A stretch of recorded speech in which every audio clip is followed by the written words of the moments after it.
Today we are going to discuss Bandura's social cognitive model of human behavior, self-efficacy. Albert Bandura is known to be the fourth influential psychologist in the 20th century. He introduced social cognitive theory, which integrates a continuous interaction between behaviors, cognition, and environment. As the name of the theory states, it's social cognitive. So basically, it looks into cognition as well as environment responsible for the behavior of an individual.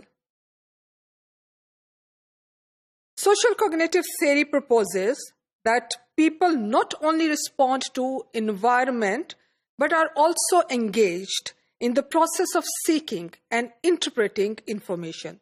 So it is not about responding to external stimuli. It is about how you acquire or require information as well as you interpret, form your own judgment about that information. In this view, people are self-organizing, proactive, self-regulating, and self-reflecting. So all these processes of self-organization, that you organize the information which is required, you are proactive, that you take charge of the process, and you self-regulate the course of action, and then you reflect back on those experiences. They are contributors to their life circumstances, not just become product of it. So it's the active engagement of the agent involved. That is the focus of this particular theory. Let's try to understand the social cognitive theory and its processes. You have goal attainment and motivation in the center, and then you have self-evaluation, self-observation, self-reaction, and self-efficacy as the component which surround the goal attainment and motivation process. So looking at the self-evaluation, it says the process of a person cognitively comparing their performance to the desired performance needed. So basically, the current performance, the evaluation of the current performance, comparing it to the desired performance, what needs to be achieved. Self-observation is the cognitive process of a person observing and monitoring themselves. So while you are in the process, you observe and monitor yourselves as they work towards their goal. So looking at observing their own performance and monitoring, that comes under self-observation. Self-reaction is again the cognitive process a person goes through in which they modify their behavior. So key here is the modification of the behavior based on the evaluation. So reaction is you modifying, and then that modification is on the basis of evaluation. And the last but not the least, and in fact the most important of all these four, is the self-efficacy.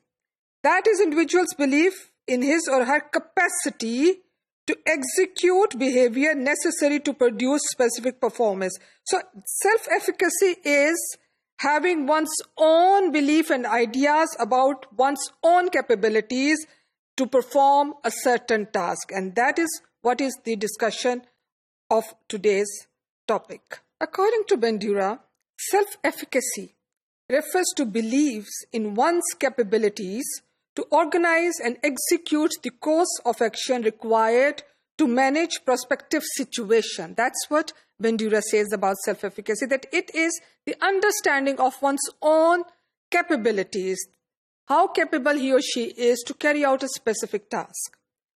Basic principle of this theory states, individuals are more likely to engage in activities for which they have high self-efficacy, for which they have the conviction and understanding that they have capabilities to carry out that, as compared to the ones where they have low self-efficacy, where they are not sure of their capabilities. Self-efficacy determines people's motivation and willingness to learn and perform. There are three scales to measure self-efficacy. So basically, It determines people's motivation and willingness to learn certain things, and how one carries it out. There are 3 ways to go about it or to measure one's self-efficacy. First is the self-efficacy magnitude. That is the level of difficulty. Individual's understanding of the difficulty level requires to carry out that particular task. Second is self-efficacy strength. That how an individual is convicted or how an individual is sure, the conviction and determination of an individual that he or she can carry out this particular task and he or she has the strength to carry out a particular task. Generality of self-efficacy, that how sure an individual is that he or she can apply the same thing to the new task. Let's try to understand self-efficacy.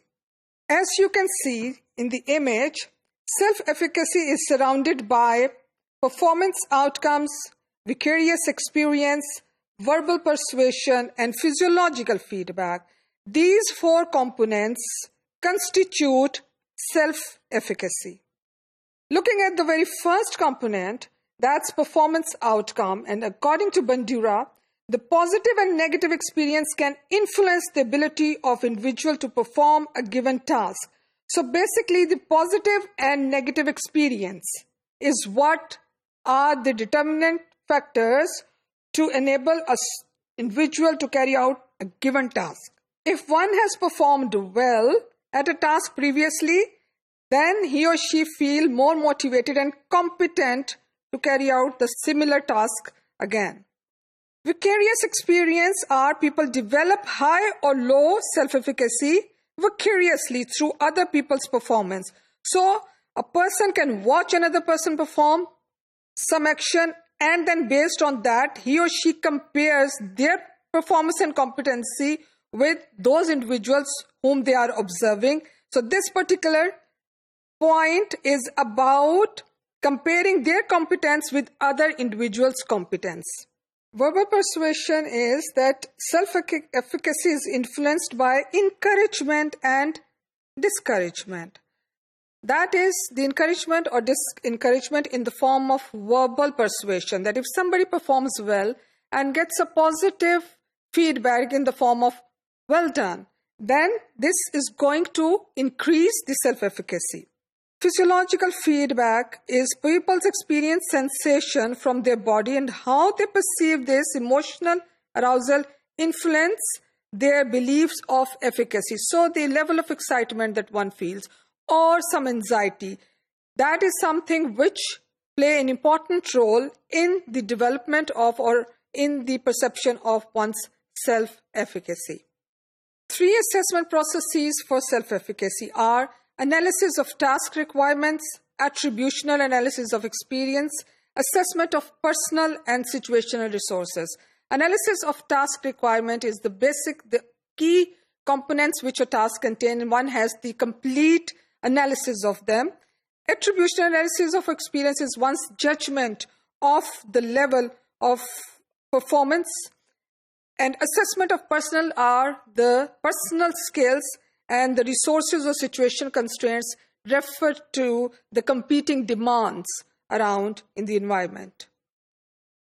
To conclude, Bandura's self-efficacy theory refers to one's own belief in his/her ability to accomplish a given task successfully and proposed 4 sources of information, namely performance outcome, vicarious experience, verbal persuasion, and physiological feedback, important for determining one's own self-efficacy.